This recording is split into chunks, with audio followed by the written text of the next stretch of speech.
It became perhaps the most iconic abandoned stadium in North America.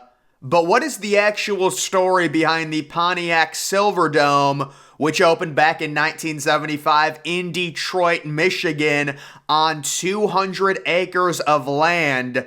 The stadium opened featuring a fiberglass fabric roof that was held together through air pressure. And it was the first roof that utilized this kind of blimp tent type design that I like to call it. It was the largest stadium in the NFL until FedEx Field expanded their capacity to over 85,000, primarily the home of the Detroit Lions from 1975 to 2001. Also the home to the Detroit Pistons for 10 years in the mid-80s. It also hosted a number of different soccer events, college football bowl games, WrestleManias, and a little fun fact, the highest attended event ever in Silverdome history was a mass in 1987 with a record attendance of just over 93,000. Now, you can see the Silverdome in 1974 under construction. Again, we think of these roof designs where they're kind of held up by air pressure. I like to think of them as like tent designs because that's what it looks like, or like an inflatable air balloon. This was the first of its kind, and the unique thing that when the sun would shine off of the roof, it created this silver type effect on the interior, which actually lit up the field and gave it more of a natural look. It originally was not called the Pontiac Silverdome, but in 1977, people started calling it that because on really sunny days, the way the sun would reflect off of it on the interior, it gave it more of a silver look than just the natural white look that we see at other dome stadiums that are built like this, like the Metrodome, like Tropicana Field. It had a different vibrance to it, and it became the Silverdome, and that nickname stuck throughout its entire existence. You can take a look at some of the stats on it. Breaking ground in 1973. It was opened in 75 all the way through 2010. They tried to revive it from 2010 to 2013. It was a last-ditch effort. And then in 2013, it finally closed its doors, and it was straight up abandoned for roughly 4 years. And then they started the demolition process, finally ending in March of 2018. It cost right around $367 million in today's money, which is no small cost for a stadium back in that era. You got to remember, 1970s, normally these, stadiums cost around $200 million, $250 million in today's money. $367 million, that was a lot to invest into a stadium, and part of that cost came with the air pressure design roof. You can see the tenants, the Lions,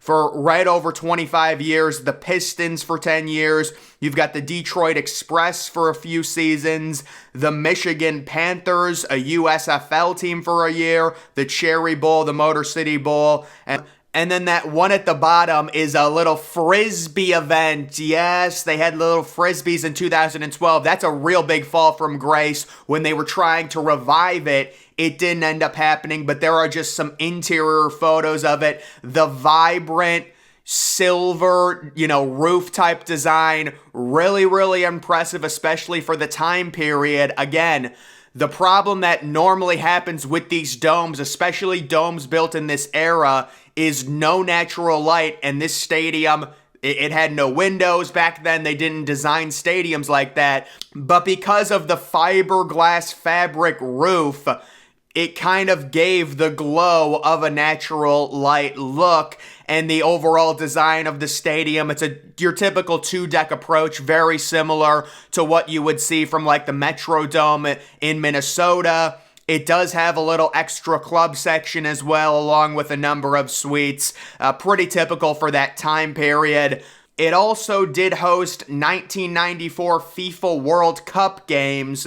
And after the Lions left in 2001, The stadium was auctioned off to the United Assurance Company. They made the highest bid of $18 million with the idea of converting the Silverdome into a Hollywood-style entertainment complex following an earlier bid of $12 million. However, the city announced just a year later that the property would go to auction with no minimum bid, and that zoning regulations would be relaxed for any buyer in order to spark development. So originally the idea was it turned into some type of Hollywood studio in Detroit, Michigan. What a strange thing. And then the reopening back in 2010, this is a decade after the Detroit Lions leave. There's really no tenants. They try and spark April 17th, 2010, they had a nice little monster truck event.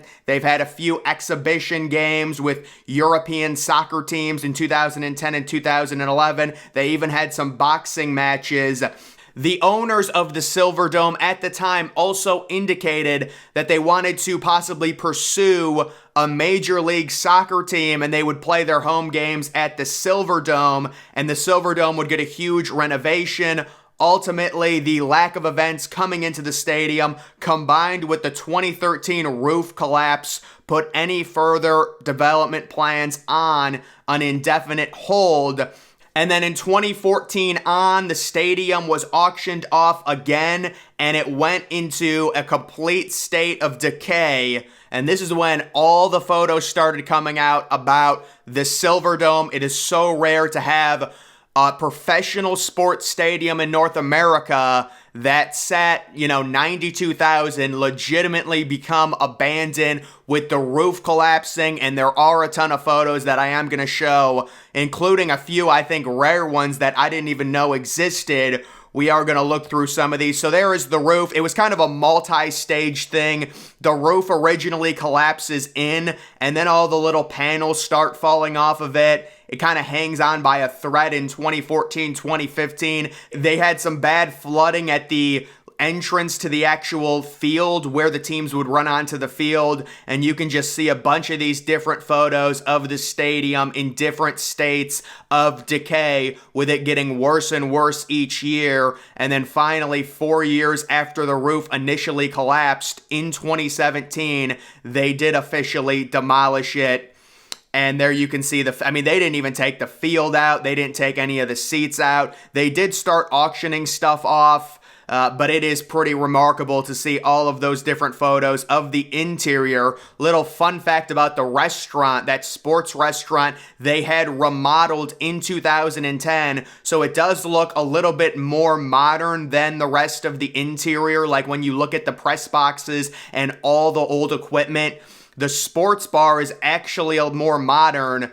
During the reopening, they had it done, and unfortunately, it only lasted 3 years before falling into a complete state of abandonment. You can see some nice seating there, meant to overlook the field, kind of suite levels. There are some untouched private suites. They still look pretty nice.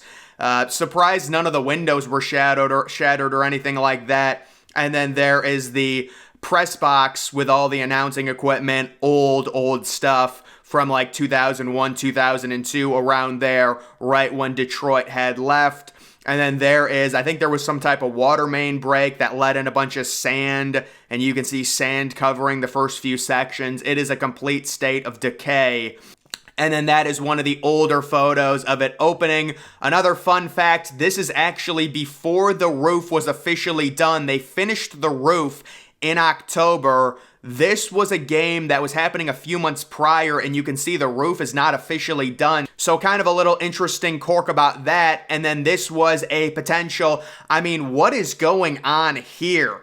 So this was pitched as a design, like, I don't even know how this would be possible. They were somehow going to make a multi-leveled Silverdome with like the upper deck becoming the main floor, and then below that, I don't even know what I'm looking at. I've never seen a design like this, but looks like there's a hockey rink in the bottom left, and then I don't know. It's very strange. It's like they were gonna raise the floor up and completely changed the stadium. But that is the story of the Pontiac Silverdome, the home to the Detroit Lions for 26 years. They got some good shelf life out of it for sure.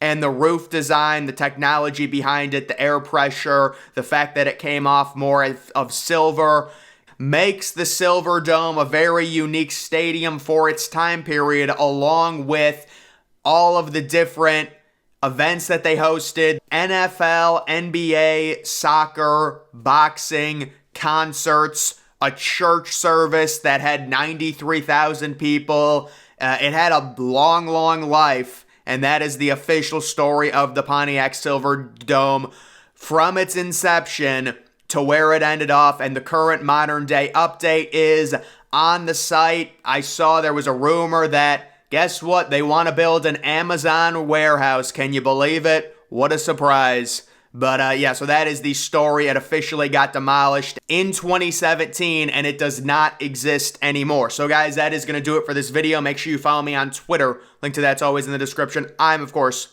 the Depressed Ginger. Thank you for watching.